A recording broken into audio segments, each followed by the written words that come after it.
যুদ্ধ, পারমাণবিক বিস্ফোরণ কিংবা বৈশ্বিক উষ্ণতা, কত কিছু চলছে আমাদের পৃথিবীতে। কিন্তু সৃষ্টির শুরুতে পৃথিবী সূর্য থেকেও ভয়ঙ্কর ছিল।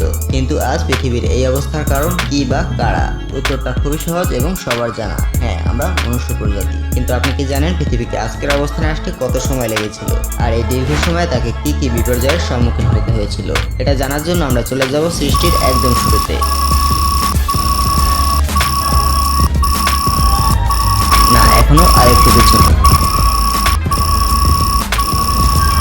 আজ থেকে আনুমানিক 4.6 বিলিয়ন বছর আগে আমাদের সৌরমণ্ডল আর একটা সদ্য জন্ম নেওয়া তারা একে অপরকে আবর্তন করছিল। ওই সময় পৃথিবীর কোনো অস্তিত্ব ছিল না। আসলে আমরা সময়ের অনেক পেছনে চলে এসেছি, যখন পৃথিবী সৃষ্টির কোনো ধাপ শুরু হয়নি, কিন্তু তার নিয়তি লেখা হয়ে গিয়েছে। হ্যাঁ, বিগ ব্যাং। সময়ের সাথে সাথে মহাকাশের চারিদিকে ছড়িয়ে ছিটিয়ে থাকা ধুলা এবং পাথরগুলো একত্রিত হতে শুরু করলো এবং একটা গোলকের আকৃতি ধারণ করলো। ধীরে ধীরে গোলকটি গরম হতে লাগলো আর হঠাৎ করে ইতিহাসের সব থেকে বড় বিস্ফোরণের সৃষ্টি করলো। বিস্ফোরণের পর ধুলা আর পাথরের খণ্ডগুলো দ্রুত গতিতে চারিদিকে ছড়িয়ে পড়ল আর মহাকর্ষ বলের মাধ্যমে সৃষ্টি হলো সূর্য, আলফা সেন্টারি আর সিরিয়াস এ এর মতো নক্ষত্র। সেই সাথে সৃষ্টি হলো বৃহস্পতি, শনি আর পৃথিবীর মতো কোটি কোটি গ্রহ। তখন সমগ্র পৃথিবী লাভা দিয়ে আবৃত ছিল, যার তাপমাত্রা ছিল 1200 ডিগ্রি সেলসিয়াস। এরপর পৃথিবীতে উল্কাবৃষ্টি হতে শুরু করলো, যা শতাব্দী ধরে চলতে থাকে।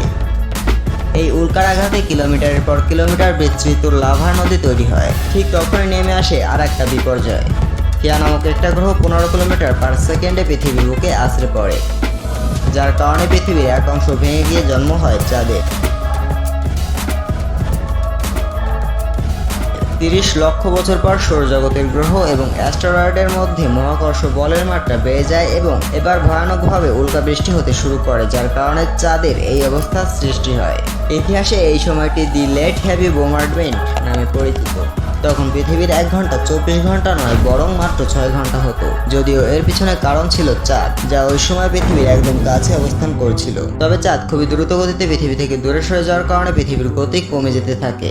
ফলে দিনের দৈর্ঘ্য 6 থেকে 10, 12, 18 করে বেড়ে যেতে থাকে। শতাব্দীর পর শতাব্দী চলে যায় এবং এবার শুরু হয় পৃথিবীতে জীবের আবির্ভাবের প্রক্রিয়া। সৃষ্টির শুরুতে পৃথিবীতে যে উল্কাপাত হয়েছিল তাতে হাইড্রোজেন এবং অক্সিজেন বিদ্যমান ছিল, যা পরবর্তীতে পানির অণু সৃষ্টি করেছে। এই পানির অণু মিলিত হয়ে পরবর্তীতে সমুদ্রের সৃষ্টি করেছে। তো যাই হোক, কিছু বছর পরে সমুদ্রে দেখা মেলে সৃষ্টির আদি অণুজীবের।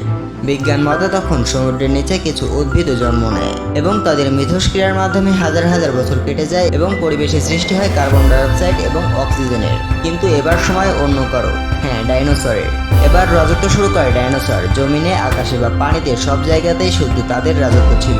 কয়েক শতাব্দী পর এমন একটি দিন আসে যে দিনটি ছিল অন্যান্য সাধারণ দিনের মতোই একটা দিন, কিন্তু কে জানতো আজই হতে চলেছে সেই বিশাল আকৃতির ডাইনোসরদের শেষ দিন। আমাদের সৌরজগতে বৃহস্পতি এবং মঙ্গল গ্রহের মধ্যে লক্ষাধিক উল্কাপিণ্ড রয়েছে, যারা সূর্যকে আবর্তন করছে। ওই দিন থেকে প্রায় 10 কোটি বছর আগে দুটি উল্কার মধ্যে ধাক্কা লাগে, যার একটি পৃথিবীর থেকে ছিটকে আসে। টুকরাটি যখন পৃথিবীর অনেক কাছে, তখন তার গতি অনেক বেশি থাকায় চাঁদের গ্র্যাভিটি পাওয়ার তাকে থামাতে পারে না। পৃথিবীর কাছে আসতেই তার গতি আরো বেড়ে যায় এবং বায়ুমণ্ডল ভেদ করতে তাতে আগুন লেগে যায় আর ঘন্টায় 80,000 কিলোমিটার বেগে পৃথিবীর উপর আছড়ে পড়ে।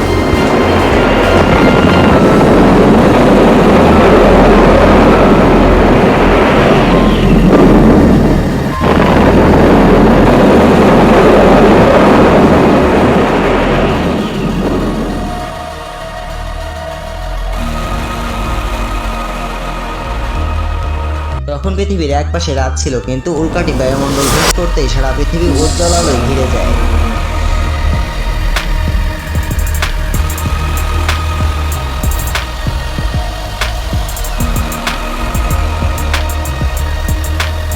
পৃথিবীর সঙ্গে সংঘর্ষের মাত্র 3 ঘন্টা পরেই সমগ্র পৃথিবী উত্তপ্ত হয়ে যায়। আকাশ এবং জমিনের প্রায় সকল জীব মারা যায়, কিন্তু পানিতে কিছু জীব তখনও বেঁচে ছিল। কিছুদিন পর পানি দূষণের কারণে তারাও মারা যায়। উল্কাপাতের সময় পৃথিবীতে থাকা বালু এবং পাথরগুলো বায়ুমণ্ডলে চলে যায় এবং তা বায়ুমণ্ডলকে ঘিরে ফেলে। ফলে শতাব্দী ধরে সূর্যের আলো পৃথিবীর মাটিতে আসতে না পারার কারণে সৃষ্টি হয় হিমযুগের।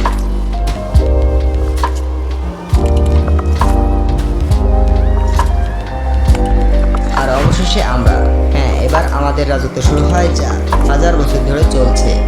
কিন্তু এশিয়া ধুলো আজ বেলিগল ছাই হয়ে আছে। কথাটির মতো আমাদেরও পৃথিবীর মায়া ত্যাগ করে অনন্তকালে যাত্রা করতে হবে। Yes, one day we'll die. That's reality.